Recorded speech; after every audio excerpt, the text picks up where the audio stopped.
Hi guys, അസ്സലാമു അലൈക്കും. എന്തൊക്കെ വിശേഷങ്ങൾ, സുഖമല്ലേ? അപ്പോൾ ഞാൻ ഈ വീഡിയോ നിങ്ങളുമായി സംസാരിക്കാൻ പോകുന്നതെന്ന് വെച്ചാൽ ഞാൻ യൂട്യൂബ് ചാനൽ തുടങ്ങിയത് ഒരു ദിവസം ഇതുപോലെ ഞാൻ വെയിറ്റിങ്ങിലാണ്. അപ്പോൾ ഇതുപോലെ ഒരുപാട് ടൈം, ചിലപ്പോൾ 1-2 മണിക്കൂർ വെയിറ്റിങ്ങുള്ള ഓട്ടും കാര്യങ്ങളൊക്കെ ഉണ്ടാവും. അപ്പോൾ ഇതുപോലെ വെറുതെ ഇങ്ങനെ ഇരുന്നപ്പോൾ ഒരാശയം തോന്നിയതാണ് യൂട്യൂബ് ചാനൽ തുടങ്ങിയത്. തോന്നാൻ കാരണം പ്രത്യേകിച്ച് എന്താണെന്ന് വെച്ചാൽ, ഞാൻ ഈ ഫേസ്ബുക്ക് ഉപയോഗിക്കുമ്പോൾ അതിൽ സൗദി ജോബ് ഗ്രൂപ്പ് പറഞ്ഞുകൊണ്ട് കുറേ ഗ്രൂപ്പും കാര്യങ്ങളൊക്കെ ഉണ്ട്. അതുപോലെ വാട്സപ്പ് ഗ്രൂപ്പൊക്കെ ഉണ്ട്.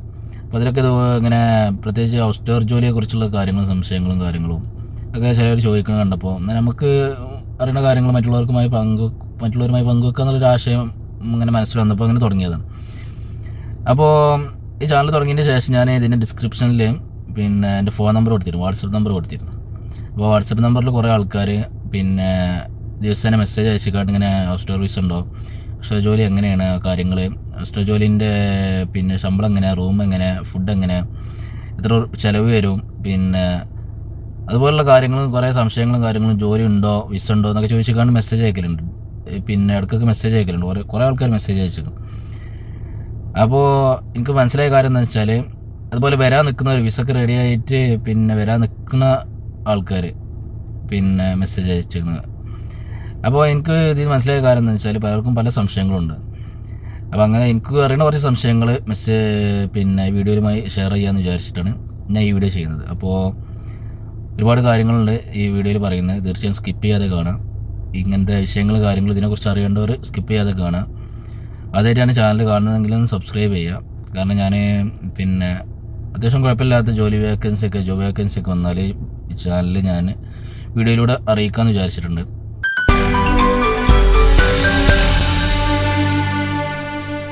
അപ്പോൾ ആദ്യം നമുക്ക് വിസയിൽ നിന്ന് തുടങ്ങാം. വിസ ഞാൻ മുമ്പത്തെ വീഡിയോയിൽ പറഞ്ഞ കാര്യമാണ്. വിസ എടുക്കുമ്പോൾ പ്രത്യേകിച്ച് ഒന്നെങ്കിൽ കൂടുതൽ അറിയുന്ന ഫ്രണ്ട്സുകളിൽ നിന്ന്, അല്ലെങ്കിൽ നമ്മളെ അത്രയും അടുത്ത റിലേറ്റീവ്സിൽ നിന്നൊക്കെ എടുക്കുക. മാക്സിമം പുറത്തുനിന്ന് എടുക്കുന്നത് ഒഴിവാക്കുക. ഞാൻ മുമ്പത്തെ വീഡിയോയിൽ പറഞ്ഞ കാര്യമാണ്. അതുപോലെ തന്നെ വിസ എടുക്കുമ്പോൾ മാക്സിമം കാര്യങ്ങൾ എല്ലാതും ചോദിച്ചറിയാം. നമ്മളിങ്ങനെ കാര്യങ്ങൾ റൂം കാര്യങ്ങൾ, ഫുഡ്, ടൈം കാര്യങ്ങൾ, ജോലി ടൈം, എങ്ങനത്തെ വീടാണ്, വലിയ വീടാണോ ചെറിയ വീടാണോ. മാക്സിമം വലിയ വീടൊക്കെ ആണെങ്കിൽ അത്യാവശ്യം ഓട്ടം കാര്യങ്ങളൊക്കെ ഉണ്ടാവും. ചെറിയ വീടാണെങ്കിൽ ചിലപ്പോൾ ഓട്ടം ഉണ്ടാവും, എന്നാലും ചെറിയ വീട് വലിയ ഓട്ടം കാര്യങ്ങളൊന്നും ഉണ്ടാവില്ല. അതുപോലെ നമ്മൾ ഇതൊക്കെ ചോദിച്ചുകൊണ്ട് എന്താണ് അവർക്ക് തോന്നുക, അല്ലെങ്കിൽ നമുക്ക് വിസ തരുന്ന ആൾക്ക് എന്താ തോന്നുക ഒന്നും വിചാരിക്കേണ്ട കാര്യമില്ല. കാരണം ചോദിക്കാതെ ഇവിടെ നിന്ന് പെടുന്നതിനെക്കാട്ടി നല്ലത് നാട്ടിൽ നിന്നൊക്കെ ചോദിച്ചു പോരാണ്. അപ്പോൾ അങ്ങനത്തെ കാര്യങ്ങൾ മാക്സിമം ചോദിച്ചു പോരുക.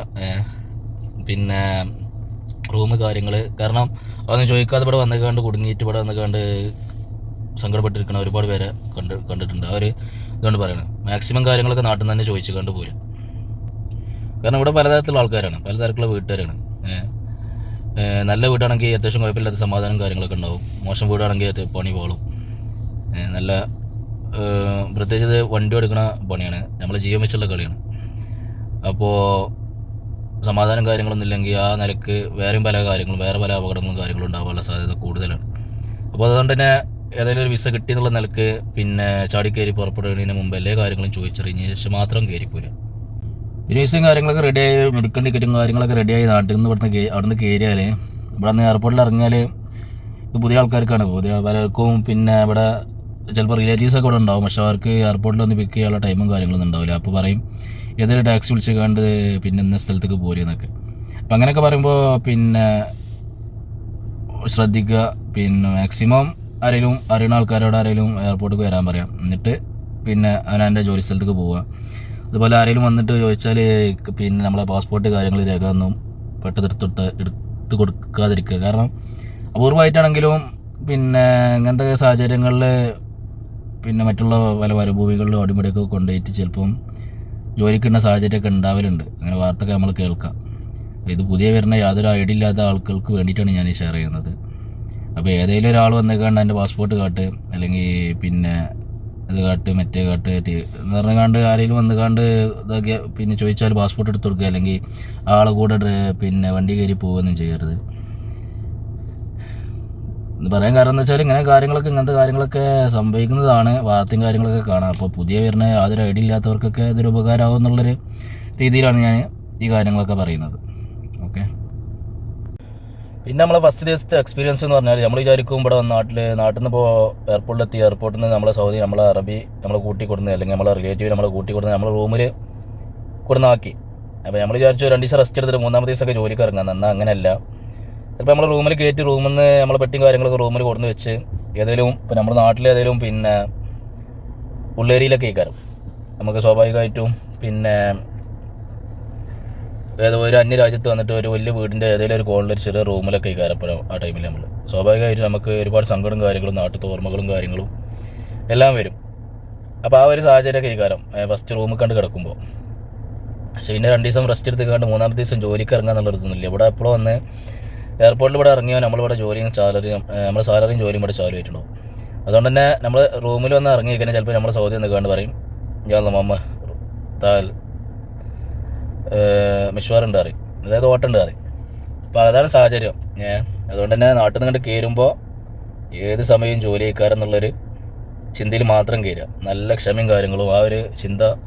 എക്സ്ട്രാ ജോലി പറഞ്ഞാൽ 24 മണിക്കൂറും ജോലി ഉണ്ടാവും എന്നുള്ളൊരു രീതിയിൽ തന്നെ കയറിക്കൊണ്ട്, കാരണം അതിന് പ്രത്യേകിച്ച് ടൈമും കാര്യങ്ങളൊന്നുമില്ല. ഓക്കെ. പിന്നെ പറയേണ്ടത് ഭാഷയാണ്. ഭാഷ യാതൊരു ഒരു വിഷയമാക്കണ്ട. ആരും ഭാഷ അറിഞ്ഞിട്ടല്ല ഇപ്പോൾ നാട്ടിൽ നിന്ന് കണ്ട് പോരുന്നത്. ഞാൻ പറയാൻ കാരണം എന്നോട് ഞാൻ പറയില്ലേ വാട്സപ്പിൽ ഇങ്ങനെ ഒരാൾ ചോദിച്ച് ഭാഷയും കാര്യങ്ങളൊക്കെ. ഭാഷ നമുക്കിപ്പോൾ മുറി ഇംഗ്ലീഷ് അറിയുന്നുണ്ടെങ്കിൽ മുറി ഇംഗ്ലീഷ് പറഞ്ഞു കണ്ട് പിടിച്ചേക്കാം. പിന്നെ നമ്മൾ ജോലി ചെയ്യണ വീട്ടുകാർക്ക് ഇംഗ്ലീഷ് അറിയാൻ കിട്ടാം. പക്ഷെ എന്നാലും ഞാൻ പ്രോത്സാഹിപ്പിക്കില്ല. കാരണം എന്താ വെച്ചാൽ നമുക്ക് ഇംഗ്ലീഷ് അറിയാവുന്നവരോട് പറഞ്ഞാൽ അവർക്ക് ഇംഗ്ലീഷ് അറിയെങ്കിൽ അവർ ഇംഗ്ലീഷ് പറയും, പിന്നെ നമ്മൾ ഇംഗ്ലീഷ് പറയും. അങ്ങനെ പിന്നെ ഇങ്ങനെ തുടർന്നുകൊണ്ടിരിക്കും. 2 വർഷം കഴിഞ്ഞ് നമ്മൾ നാട്ടിൽ പോകുമ്പോൾ പറയുമ്പോൾ നമുക്ക് 2 വർഷം സൗദിയിൽ നിന്ന് എക്സ്പീരിയൻസ് ഉണ്ടാവും. പക്ഷേ നമുക്കൊരു വക അറബി അറിയില്ല. കാരണം നമ്മൾ ഈ 2 വർഷം ഇംഗ്ലീഷാണ് സംസാരിക്കുന്നത് അവരോടും അവർ നമ്മളോടും. അപ്പോൾ അതുകൊണ്ട് തന്നെ നമുക്ക് ഇംഗ്ലീഷ് അറിയുന്നുണ്ടെങ്കിലും മാക്സിമം അറിയില്ലെന്ന് പറയാം. അപ്പോൾ നമുക്ക് കുറച്ച് പിന്നെ ഇങ്ങനെ അറബി പഠിക്കാം. പിന്നെ ഭാഷയൊക്കെ വീട്ടിൽ നമ്മൾ ജോലി ചെയ്യുന്ന വീട്ടിൽ ചെറിയ കുട്ടികളൊക്കെ ഉണ്ടെങ്കിൽ അവരോടൊക്കെ സംസാരിക്കുക. അതേമാതിരി പുറത്തൊക്കെ പോകുമ്പോൾ മറ്റുള്ള ഡ്രൈവർമാരോട് സംശയങ്ങളൊക്കെ ചോദിക്കുക. അങ്ങനെയൊക്കെ ചെയ്താൽ മതി. പിന്നെ അടുത്തത് സാലറിൻ്റെ ആണ്. സാലറി പറഞ്ഞാൽ ഇവിടെ ഡ്രൈവർമാർക്ക് ബേസിക് സാലറി പറഞ്ഞാൽ 1500 റിയാലാണ്. 1500 പിന്നെ 2 വർഷം കഴിഞ്ഞാൽ കൂട്ടും. ചില വീട്ടുകാർ 1 വർഷം കഴിഞ്ഞാൽ കൂട്ടിത്തരും. പിന്നെ ഇപ്പോൾ നമ്മൾ മലയാളികളെ തന്നെ വേണമെന്ന് പറയും ചില വീട്ടുകാർ. നമ്മൾ മലയാളികളോട് പ്രത്യേകിച്ച് ചെറിയൊരു ഇഷ്ടമാണ് അവർക്ക്. അപ്പോൾ നമ്മൾ കേരള നഫർ എന്ന് പറഞ്ഞാൽ, അതായത് കേരളത്തിലെ ആളാണെന്ന് പറഞ്ഞാൽ നമുക്ക് കുറച്ചൊരു പിന്നെ നിലമേലുകളൊക്കെ ഉണ്ട് ഇവിടെ. പിന്നെന്താ വെച്ചാൽ ഇപ്പോൾ വേറെ വിഷയം എന്താണെന്ന് വെച്ചാൽ ഇവിടെ ഭായിമാർ ഈ ഇന്ത്യക്കാർ ബംഗ്ലാദേശികളൊക്കെ കുറഞ്ഞ സാലറിക്ക് പണിയെടുക്കൽ തുടങ്ങിയവരെ നമുക്കൊരു ബുദ്ധിമുട്ടാണ്. കാരണം അവർ 1000-നും 1200-നും 1100-നും 1000-ന് താഴെയൊക്കെ പണിയെടുക്കും, ഡ്രൈവർ പണിയെടുക്കും. അവർ പുറത്തുനിന്ന് വേറെ ഓരോ പണി വേറെ മറ്റുള്ള ആളുകൾ പിന്നെ വണ്ടിയൊക്കെ കൈ കൊടുത്തുകൊണ്ട് വേറെ പൈസ ഉണ്ടാക്കുന്നുണ്ടാവും. പക്ഷേ ഈ വീട്ടിൽ വല്ല സൗദി വിലക്ക് 1000 റിയാലോ 1100 റിയാലൊക്കെ കൊടുത്താൽ മതി. അതുകൊണ്ട് തന്നെ അത് നമുക്ക് മറ്റുള്ള ഡ്രൈവർമാർക്ക് ഒരു ബുദ്ധിമുട്ടാണ്. ഞാനുണ്ട്. അപ്പോൾ ഞാൻ പറഞ്ഞതെന്ന് വെച്ചാൽ ബേസിക് സാലറി പറഞ്ഞാൽ 1500 പിന്നെ 2 വർഷം കഴിഞ്ഞാൽ കൂട്ടും. ചില വീട്ടുകാർ 1 വർഷം കഴിഞ്ഞാൽ കൂട്ടും. അങ്ങനെ മാക്സിമം എക്സ്പീരിയൻസും കാര്യങ്ങളുള്ളവർക്ക് 2000, 2200, 2300, 2500 സാലറി ഉള്ളവർ ഇവിടെ ഉണ്ട്. അപ്പോൾ സാലറിൻ്റെ കഥ അങ്ങനെയാണ്. പിന്നെ നമുക്ക് വേറെ പല നിലക്കും പൈസ ഉണ്ടാക്കട്ടെ. അപ്പോൾ ഒരു 1-2 ഉദാഹരണം പറയുകയാണെങ്കിൽ ഇപ്പോൾ നമ്മൾ ജോലി എടുക്കുന്ന ഏരിയയിൽ അല്ലാതെ ഡ്രൈവർമാരും കാര്യങ്ങളൊന്നും ഇല്ലാത്ത ഏരിയ ഒക്കെ ആണെങ്കിൽ പിന്നെ ചില ഏരിയകളുണ്ട്. അങ്ങനെ ചില ഏരിയകളിൽ നമ്മൾ അടുത്തടുത്ത വീട്ടിലൊക്കെ ഫുള്ള് ഡ്രൈവർമാരേക്കാറ്. അതുപോലെ ഡ്രൈവർമാരില്ലാത്ത ഏരിയ ഒക്കെ ആണെങ്കിൽ നമുക്ക് ആ വീട്ടിലൊക്കെ സൗദികളായിട്ടൊക്കെ ഒന്ന് കമ്പനി ആയാൽ അവരോട് ചോദിക്കാം, നമുക്ക് എൻ്റെ വണ്ടി ഞാൻ കഴുകി തരണോ, മാസം ഒരു 100 റിയാൽ അല്ലെങ്കിൽ 150 റിയാൽ തന്നാൽ മതി എന്നൊക്കെ. അപ്പോൾ ചിലപ്പം പറയാം ആയിക്കോട്ടെ കുഴപ്പമില്ല, 2 ദിവസം കൂടുമ്പോൾ ഒന്ന് കഴുകിയാൽ മതി.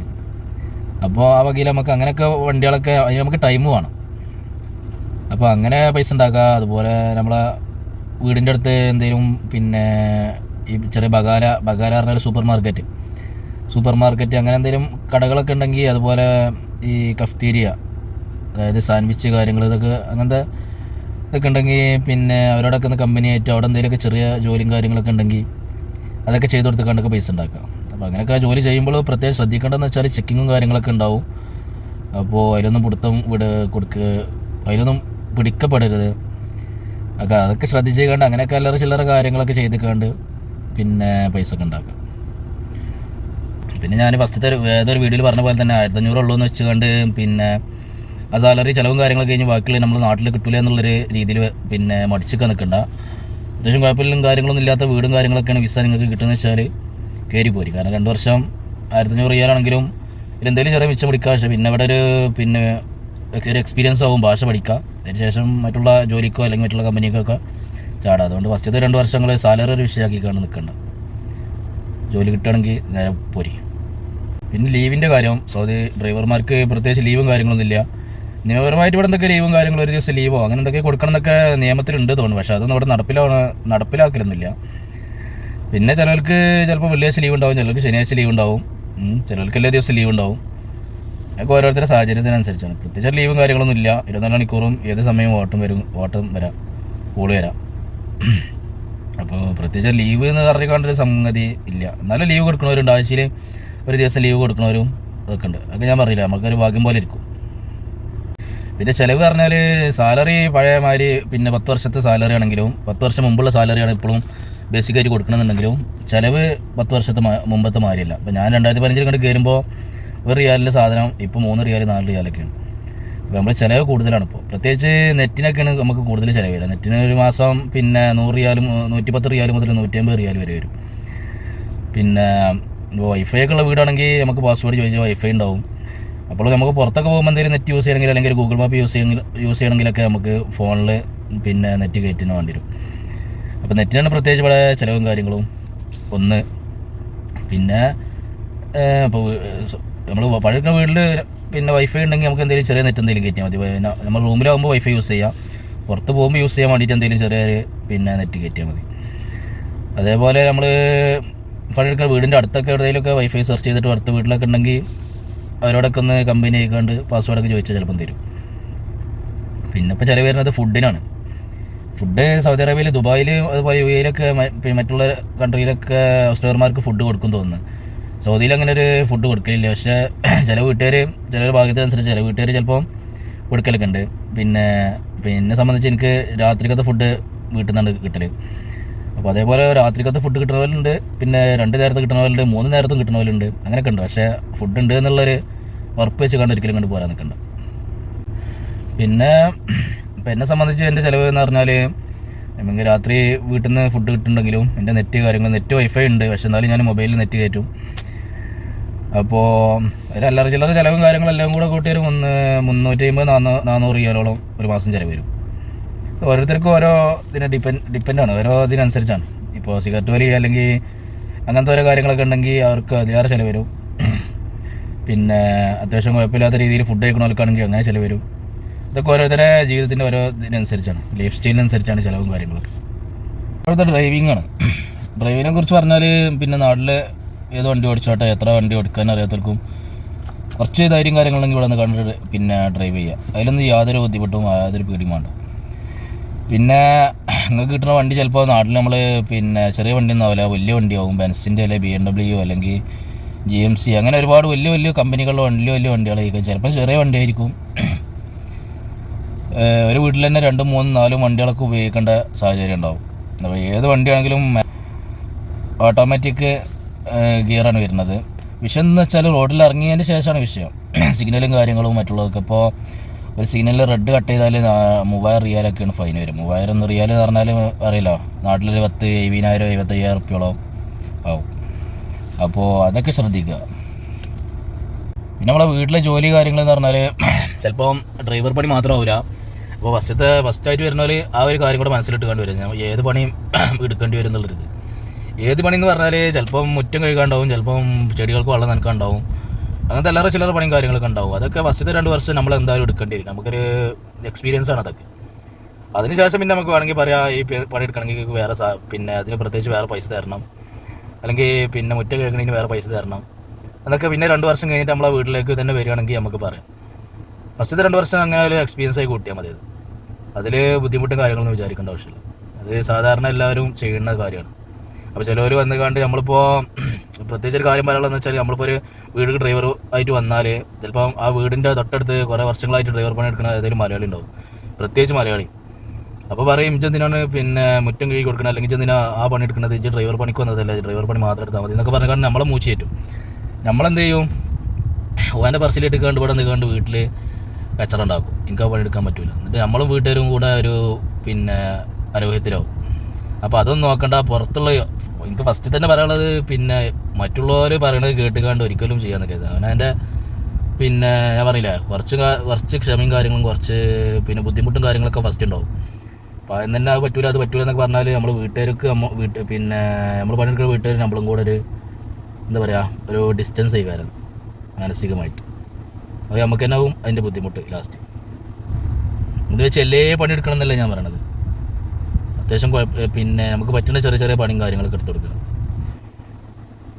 ഇത് വെച്ച് വേറെ അതിലും തന്നെ വേറൊരു കാര്യം പറയാനുള്ളത് എന്താണെന്ന് വെച്ചാൽ, ഇപ്പോൾ നമ്മൾ ജോലി ചെയ്യുന്ന വീട്ടിൽ നമുക്കറിയണം, അപ്പോൾ ഒരു പിന്നെ വയറിങ്ങോ അല്ലെങ്കിൽ വേറെ പ്ലംബിങ്ങോ അങ്ങനെ എന്തെങ്കിലുമൊക്കെ വിഷയം വരുമ്പോൾ അത് എനിക്കറിയാം, അത് ഞാൻ ചെയ്തു തരാമെന്ന് വെച്ച് ഒന്ന് പറഞ്ഞുകൊണ്ട് അവരോട് അങ്ങോട്ട് ചെന്ന് പറഞ്ഞുകൊണ്ട് ഒരിക്കലും ചെയ്തു കൊടുക്കരുത്. ഇങ്ങോട്ട് എന്തെങ്കിലും പറയുകയാണെന്നുവെച്ചെങ്കിൽ നമുക്ക് പറ്റുകയാണെങ്കിൽ ചെയ്തു കൊടുക്കുക. പിന്നെ അല്ലാതെ ഒരിക്കലും അങ്ങോട്ട് ചെന്നുകൊണ്ട് എനിക്കതറിയാം, അത് ഞാൻ ചെയ്തു തരാമെന്ന് പറയരുത്. പിന്നെ എന്താണെന്ന് വെച്ചാൽ അത് സ്ഥിരം നമ്മളെ പണിയാവും, അത് പിന്നെ നമുക്കൊരു ബുദ്ധിമുട്ടാവും. പിന്നെ അങ്ങനത്തെ എന്തെങ്കിലും ഒരു പ്ലംബിങ്ങോ വയറിങ്ങോ എന്തെങ്കിലുമൊക്കെ നമ്മളൊരിക്കൽ അങ്ങോട്ട് ചെന്ന് ചെയ്ത് കൊടുത്തിട്ടുണ്ടെങ്കിൽ പിന്നെ ഒരിക്കൽ ആ വീട്ടിൽ അങ്ങനത്തെ ഒരു പണി വന്നാൽ അത് അപ്പോൾ വിളിക്കും നമ്മളെ, അത് നട്ടപ്പാതിരിക്കാണെങ്കിൽ പിന്നെ നമ്മൾ തന്നെ പോയി ചെയ്ത് കൊടുക്കേണ്ടി വരും, പറ്റില്ല എന്ന് പറയാൻ പറ്റില്ല. അപ്പോൾ അതുകൊണ്ട് ഇങ്ങോട്ട് വന്നിക്കാണ്ട് എന്തെങ്കിലും ചെയ്തു തരുമെന്ന് ചോദിച്ചാൽ മാത്രം ചെയ്ത് കൊടുക്കുക. ഓക്കെ, നല്ല വീട്ടുകാരുണ്ട് കേട്ടോ, സാലറിക്ക് പുറമെ അങ്ങനത്തെ പണിയും കാര്യങ്ങളൊക്കെ എടുത്തിടത്തിന് വേറെ എന്തെങ്കിലുമൊക്കെ പിന്നെ എക്സ്ട്രാ പൈസ തരും, അങ്ങനത്തെ വീട്ടുകാരുണ്ട്. അപ്പോൾ ഫസ്റ്റത്തെ 2 വർഷം നമ്മൾ മാക്സിമം അങ്ങനെയൊക്കെ അഡ്ജസ്റ്റ് ചെയ്ത് കാണും അങ്ങനെ പോകുക. പിന്നെ ഇപ്പോൾ ഞാൻ പറഞ്ഞ നേരത്തെ ബേസിക് സാലറി 1500 വരുന്നത്. അത് നമ്മളെ ചിലവും കാര്യങ്ങളൊക്കെ കഴിഞ്ഞിട്ട് പിന്നെ നാട്ടിൽ അയക്കാൻ ചിലപ്പോൾ ഒരു വലിയ എമൗണ്ട് ഒന്നും കാണില്ല, 15,000 20,000 ഒക്കെ കാണുള്ളൂ ചിലപ്പോൾ. അപ്പോൾ നമ്മൾ ചിലവർ ചോദിക്കും എന്തിനാണ് ഇപ്പോൾ അത്ര ബുദ്ധിമുട്ടിക്കാണ്ട് 15,000 20,000 അവിടെ പോയി നിൽക്കണമെന്ന്. അപ്പോൾ അവിടെ എനിക്ക് പറയാനുള്ളതെന്ന് വെച്ചാൽ ഫസ്റ്റത്തെ 2 വർഷം ഒരു എക്സ്പീരിയൻസ് ആയി കണക്കൂട്ടുക. പിന്നെ ഇപ്പോൾ ഈ പറഞ്ഞ 15,000 നമ്മളെ ചിലവും കാര്യങ്ങളും വീട്ടിലത്തെ ചിലവും കാര്യങ്ങളും എല്ലാം കഴിച്ച് 15,000 നാട്ടിൽ കിട്ടണമെങ്കിൽ തന്നെ നാട്ടിൽ അത്യാവശ്യം കുഴപ്പമില്ലാത്തൊരു പണിയും കാര്യങ്ങളൊക്കെ വേണം. അതുകൊണ്ട് അങ്ങനെയൊക്കെ ചിന്തിച്ചാൽ പിന്നെ ഒന്നും നടക്കൂല. അതിനിപ്പോൾ നാട്ടിലിപ്പോൾ എന്നും പണി ഉണ്ടാവണമെന്നില്ല. മഴയാണെങ്കിൽ മഴ, കല്യാണം ഉണ്ടാവും, മറ്റുള്ള പരിപാടികളുണ്ടാവും, മരണം ഉണ്ടാവും, അങ്ങനത്തെ ദിവസമൊക്കെ നമ്മൾ ലീവാക്കേണ്ടി വരും. അന്നൊന്നും നമുക്ക് സാലറി കിട്ടില്ലല്ലോ. ഇവിടെ അങ്ങനെയല്ല, പണി ഉണ്ടെങ്കിലും ഇല്ലെങ്കിലും നമ്മളിവിടെ എയർപോർട്ടിൽ വന്ന് ഇറങ്ങിയാൽ നമുക്ക് സാലറി ചാലാവും. മാസത്തിലെ സാലറി നമുക്ക് എത്ര സാലറി പറഞ്ഞാൽ ചില മാസത്തിൽ നമുക്ക് കിട്ടും ചെയ്യും. ഇനി ഫസ്റ്റ് 2 വർഷം കൊണ്ടൊരു അത്യാവശ്യം ഭാഷയും കാര്യങ്ങളൊക്കെ മനസ്സിലാക്കുക, റൂട്ടും കാര്യങ്ങളൊക്കെ നമ്മൾ ജോലി ചെയ്യുന്ന ടൗണ് കാര്യങ്ങൾ, സിറ്റി, അവിടുത്തെ റൂട്ട് കാര്യങ്ങൾ, സ്ഥലങ്ങൾ ഇതൊക്കെ മനസ്സിലാക്കിയെടുക്കുക. എന്നാൽ പിന്നെ നമുക്ക് പിന്നെ 2 വർഷം കഴിഞ്ഞിട്ട് നമുക്ക് സാലറി കൂട്ടി തരും അവർ. ഇനി അതല്ല നിങ്ങൾക്ക് ആ വീട്ടിൽ ജോലിക്ക് നിൽക്കേണ്ട വെച്ചെങ്കിൽ വേറെ വീട്ടിൽ ജോലിക്ക് അല്ലെങ്കിൽ വേറെ കമ്പനിയിൽ ജോലിക്ക് അവരോട് നമുക്ക് പിന്നെ ധൈര്യമായിട്ട് പറയാം, എനിക്കിങ്ങനെ ഇവിടെ സ്ഥലങ്ങളും കാര്യങ്ങളൊക്കെ അറിയാം എന്നുള്ള രീതിയിൽ പറഞ്ഞാൽ നമുക്ക് അത്യാവശ്യം കുഴപ്പമില്ലാത്ത സാലറിയും കാര്യങ്ങളൊക്കെ കിട്ടും. അപ്പോൾ ഞാൻ പറയുന്നത് വെച്ചാൽ ഫസ്റ്റത്തെ 2 വർഷം ഒരു ട്രെയിനിങ് അല്ലെങ്കിൽ ഒരു ട്രെയിനിങ് രീതിയിൽ എക്സ്പീരിയൻസ് ആയി കണ്ടെടുക്കുക. പിന്നെ ഞാൻ അതിന് മുമ്പ് പറയാൻ മറന്നൊരു കാര്യം എന്ന് വെച്ചാൽ റൂമിൻ്റെ കാര്യമൊക്കെ നാട്ടിൽ നിന്ന് പിന്നെ നമുക്ക് വിസ തരുന്ന ആളോട് തന്നെ ഫുള്ള് കാര്യങ്ങൾ സെറ്റാക്കിക്കാണ്ട് വരിക എന്ന് പറഞ്ഞാൽ എങ്ങനെ റൂമും കാര്യങ്ങളൊക്കെ അത്യാവശ്യം പിന്നെ സൗകര്യം കാര്യങ്ങളൊക്കെ ഉള്ള റൂമാണോ എന്നൊക്കെ ചോദിച്ചുകൊണ്ട് വരിക. അപ്പോൾ ഞാൻ അതായത് സൗകര്യം എന്ന് പറഞ്ഞാൽ അത്രയും വലിയൊരു സ്പേസും കാര്യങ്ങളും പിന്നെ കിച്ചൺ വേറെ ബാത്റൂം വേറെ ഈ കാര്യം അല്ലെന്ന് വെച്ചുകൊണ്ട് പിന്നെ അത്രയും വലിയ സ്പേസും കാര്യങ്ങളൊക്കെ ഉള്ള റൂമൊന്നും ഒരിക്കലും പ്രതീക്ഷിച്ചുകൊണ്ട് വരരുത്. നമ്മൾ റിലേറ്റീവ് ആണെങ്കിലും ഫ്രണ്ട് ആണെങ്കിലും ആരാണെങ്കിലും ചോദിക്കാനൊരു മടി വിചാരിക്കേണ്ട. ആ കാര്യങ്ങളൊക്കെ നന്നായിട്ട് അന്വേഷിച്ചിട്ട് മാത്രം വിസ റെഡിയാക്കിയിട്ട് തന്നാൽ മതി എന്ന് ആദ്യം തന്നെ പറയാം. എങ്ങനെയാലും ഇപ്പോൾ നമ്മൾ വിസ നമ്മൾ അവരുടെ അടുത്ത് നിന്ന് മേടിക്കുമ്പോൾ നമ്മൾ അവർക്കൊരു എമൗണ്ട് കൊടുക്കുന്നുണ്ടാവും. അത് മാത്രമല്ല ഒരു ഡ്രൈവറെ ആക്കി കൊടുത്താൽ ആ സൗദി ഇപ്പോൾ നിങ്ങൾക്ക് നിങ്ങൾ റിലേറ്റീവാണ് ഒരു വിസ തരുന്നത് വെച്ചാൽ എന്തായാലും നിങ്ങൾ സൗദി ആ റിലേറ്റീവിന് കുറഞ്ഞത് 2,000 റിയാലെങ്കിലും കൊടുക്കും, അല്ലെങ്കിൽ വേങ്ങും. അതാണ് വിസ കച്ചവടം എന്ന് പറഞ്ഞത്. അപ്പോൾ അതുകൊണ്ട് തന്നെ നമ്മൾ വരുന്നതിന് മുമ്പ് കാര്യങ്ങളൊക്കെ നന്നായിട്ട് അന്വേഷിച്ച് വരും. അപ്പോൾ ഇത്രയൊക്കെയാണ് എനിക്ക് പറയാനുള്ളത്. ഇത് എൻ്റെ ഒരു അനുഭവത്തിൽ നിന്നും എൻ്റെ ഒരു എക്സ്പീരിയൻസിൽ നിന്നും ഞാൻ മനസ്സിലാക്കിയെടുത്ത കാര്യങ്ങളും ഇതൊക്കെയാണ്. ഇതിൽ ചിലപ്പം തെറ്റുണ്ടാവും. പിന്നെ ഇതിപ്പോൾ മറ്റുള്ള ഡ്രൈവർമാർ ഹൗസ് ഡ്രൈവർമാരൊക്കെ ഈ വീഡിയോ കാണുന്നുണ്ടെങ്കിൽ അവർക്ക് അവരുടേതായിട്ടുള്ള അനുഭവങ്ങളും കാര്യങ്ങളും അവരുടേതായിട്ടുള്ള പിന്നെ എന്താ പറയുക സാഹചര്യങ്ങൾക്കനുസരിച്ച് ഞാൻ ഈ പറഞ്ഞതിൽ ഒരുപാട് വ്യത്യാസം ഉണ്ടാവും. അപ്പോൾ എൻ്റെ ഒരു എക്സ്പീരിയൻസ് വെച്ചിട്ടാണ് ഞാൻ ഈ കാര്യങ്ങളൊക്കെ പറഞ്ഞത്. ഇതിലെന്തെങ്കിലും തെറ്റുണ്ടെങ്കിൽ നിങ്ങൾ കമൻ്റായിട്ട് രേഖപ്പെടുത്തുക. പിന്നെ വേറെ എന്തെങ്കിലും നിങ്ങളുടെ അഭിപ്രായങ്ങളൊക്കെ ഒന്ന് കമൻ്റ് ഇടുക. വീഡിയോ ഒന്ന് ലൈക്ക് ചെയ്യുക, ചാനൽ ഒന്ന് സബ്സ്ക്രൈബ് ചെയ്യുക. ഓക്കെ, എന്തെങ്കിലും നല്ല ജോബ് വേക്കൻസി ഉണ്ടെങ്കിൽ ഞാൻ ഈ ചാനലിലൂടെ അറിയിക്കാം ഇൻഷാ അല്ലാഹ്. Okay, thank you.